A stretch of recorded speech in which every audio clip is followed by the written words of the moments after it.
पीले दांत वाली बहू। रंजना कभी ब्रश नहीं करती थी। उसे कितनी बार उसके माँ बाप ने डांटा, लेकिन उसका कोई असर उस पर होता ही नहीं था, जिस कारण से उसके दांत पीले पीले हो जाते हैं। शादी के बाद। अरे बहू, वैसे तो तुझ में कोई कमी नहीं है, पर तेरे दांत इतने पीले कैसे हैं बेटा? कैसे है मतलब? कोई सर्जरी थोड़ी ना कराई है। वो तो क्या नाम, मैं ब्रश नहीं करती थी तो पीले हो गए। अब क्या करो? आप कहे तो लाल करवा लूं या फिर काले? यार ये क्या है, क्यों माँ से लड़ रही हो? लड़ रही हूँ? अरे मैं लड़ रही हूँ या ये बोल रही है कि दांत पीले हैं, पीले।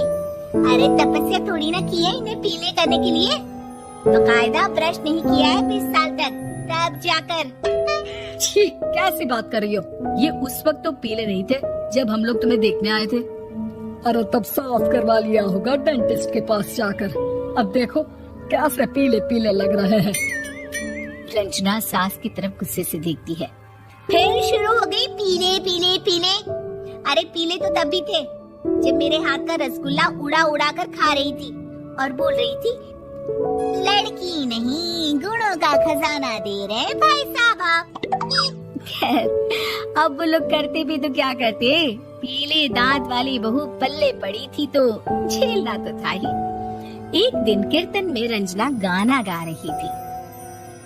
अरे कमला बहन, माँ का द्वार है, यहाँ तो सब शुद्ध होकर आते हैं, फिर अपनी बहू को ब्रश भी नहीं करवाती तुम। दूर से पीले पीले दांत भक्ति में बाधा उत्पन्न कर रहा है। अरे कोई 2 साल के बच्ची थोड़ी ना लेकर आई हूँ मैं बहू बनाकर। अच्छी कैसे करवाऊँ ब्रश, ये तो उसे खुद करना चाहिए ना। अब माँ बाप तो इसके जैसे तैसे निपटा दिए, ये नहीं सोचा कि सास कैसे संभालेगी। सास बहू को लेकर घर आ जाती है, लेकिन सोच लेती है कि अब इसे लेकर कहीं नहीं जाएगी। अगले रोज बहू कहती है, अरे क्या हो गया, मंदिर नहीं जाना क्या? कीर्तन का वक्त हो रहा है। मेरी मधुर वाणी से कान्हा जी जागते हैं और सोते हैं। आप तो जानती है ना उनकी भक्ति में कितना मन लगता है मेरा। वो क्या है ना, तबीयत ठीक नहीं लग रही है मेरी, आराम करूंगी मैं। तबीयत ठीक नहीं लग रही? अभी तो मिथुन के गाने पर नाच रही थी आप, और अब बोल रही है कि तबीयत ठीक नहीं लग रही।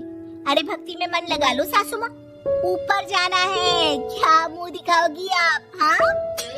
सास को बहू की बात पर गुस्सा आ जाता है। मैं क्या मुंह दिखाऊंगी, इसकी चिंता तो ना कर, समझी? अपने मुंह की चिंता कर, जो ये पीले पीले दांत लेकर हर जगह पहुंच जाती है। पता है लोग कितना मजाक बनाते हैं। ना जी ना, मैं नहीं जाना कहीं तेरे साथ। तो ये बात है, कोई ना, मत जाओ, मैं अपने कमरे में ही बैठकर भक्ति कर लूंगी। ऊपर वाला दांत थोड़ी ना देखता है, मन देखता है, भावना देखता है। और अरे बस बस, तू सब कुछ दिखा, बस ये सफेद चमकदार दांत ना दिखाना किसी को, है? जा यहाँ से। बहू को सास की बात का कोई फर्क नहीं पड़ता, वो तो जैसी थी वैसी ही रह जाती है। सुबह नहाकर किचन में खाना बनाना, फिर खाना खाना, कीर्तन भजन करना और सो जाना। एक दिन, माँ जी मैं सहेली के घर जा रही हूँ, शाम को लेट आऊंगी। ओहो, तो जाना, मैं घर पर बैठकर। रंजना सहेली के घर जाती है, जहाँ वो पार्टी में जाने की तैयारी कर रही होती है। अरे शिखा, कहाँ जाने की तैयारी कर रही है? मैं गलत वक्त पर आ गई क्या? अरे नहीं यार, उल्टा सही वक्त पर आई है। मैंने ये साड़ी और ज्वेलरी निकाली है यार, शाम को इनके ऑफिस की एक पार्टी में जाना है। बताना कैसा लग रहा है ये सब? नहीं यार, इस ड्रेस के साथ तो वो वाली ज्वेलरी अच्छी लगेगी। हाँ हाँ सही बोल रही है, मैंने ध्यान ही नहीं दिया। वैसे तो हमेशा से मस्त फैशन सेंस रखती है। तो बड़ा जाती होगी ना पति के साथ पार्टी में। रंजना कुछ नहीं बोलती, बस सोचती है कि यार काश ये बात सही हो जाती, पर मैं क्यों नहीं जाती पार्टी में?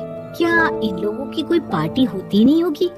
रंजना घर आती है और रात में पति से सवाल करती है, एक बात बताइए, आप मुझे किसी पार्टी में क्यों नहीं ले जाते? क्या आपके यहाँ ऑफिस में पार्टी नहीं होती? पति बेचारा क्या कहता कि दांत पीले हैं तुम्हारे इसलिए। अरे कोई पार्टी होती नहीं हम लोगों के ऑफिस में, तो कहाँ से लेकर जाऊं? और मार्केट, मॉल, कहीं वीकेंड घूमना, कहीं तो। अरे यार, सारे हफ्ते में एक छुट्टी मिलती है, तो सोचता हूँ कि आराम ही कर लूं। क्यों? रंजना मन मार के रह जाती है। पहले कभी सास के साथ मंदिर जाया करती थी, लेकिन वो भी सास ने ले जाना बंद कर दिया। घर बैठी बैठी रंजना बोर हो जाती है। तभी उसे आइडिया आता है और वो मायके जाने का सोचती है। सासू माँ, 2 दिनों के लिए मम्मी के घर जा रही हूँ। अच्छा ठीक है, आराम से जा। और हाँ, माँ से कुछ अच्छी आदत सीख कर आना कि कैसे शरीर के हर भाग की तरह दांतों की सफाई भी जरूरी होती है, समझी? शुरू हो गई ना आप? वो लोग आपकी तरह नहीं है कि छोटी छोटी बात का बतंगड़ बना दे। उन लोगों के लिए मैं मायने रखती हूँ, ना कि मेरे पीले पीले दांत। रंजना माँ को बिना बताए उन लोगों को सरप्राइज देती है, लेकिन जैसे ही वो दरवाजे पर पहुँचती है, अंदर देखती है कि घर वाले कहीं जा रहे होते हैं। अब माँ, काश रंजना दीदी के दांतों वाली प्रॉब्लम नहीं होती, तो वो भी हम लोगों के साथ चलती ना बुआ जी की बेटी की शादी में। हाँ बेटा, लेकिन अब उसे कौन समझाए कि उसको उसके पीले दांत नहीं दिखते, लेकिन उसके आसपास के लोगों को कितना एम्बैरेसिंग फील कराते हैं। मुझे तो कितनी बार उसके स्कूल की टीचर ने शिकायत की कि उसके साथ कोई लड़की बैठना भी नहीं चाहती, और ना ही कॉलेज में कोई उससे बात करना चाहता था। लेकिन पता नहीं क्यों उसे ये बात समझ में ही नहीं आती। कोई कमी नहीं है उस लड़की में, बस यही कि दांत पीले हैं। वो तो भला हो जीजा जी और उनकी माँ का, जो दीदी को जैसी है वैसे ही रखा हुआ है। रंजना को अपने घर वालों की बात सुनकर बहुत दुख होता है। वो सोचती है कि वो क्या करे, लेकिन फिर वो सीधा डेंटिस्ट के पास जाती है, अपने दांत चमकाती है और कसम खाती है कि वो रोज ब्रश करेगी। अरे क्या हो गया? तुम तो 2 दिनों के लिए गई थी ना, पर कोई ना, अच्छा है, चलो आ गई तो। रंजना सास के सामने आकर खड़ी हो जाती है और पूरी स्माइल करती है, उसके चमकदार दांतों को दिखाती हुई। चले मंदिर। माँ, मुझे माफ कर दीजिए, मैंने आप लोगों को बहुत एम्बैरेसिंग फील करवाया। मैं आज से रोज ब्रश करूंगी।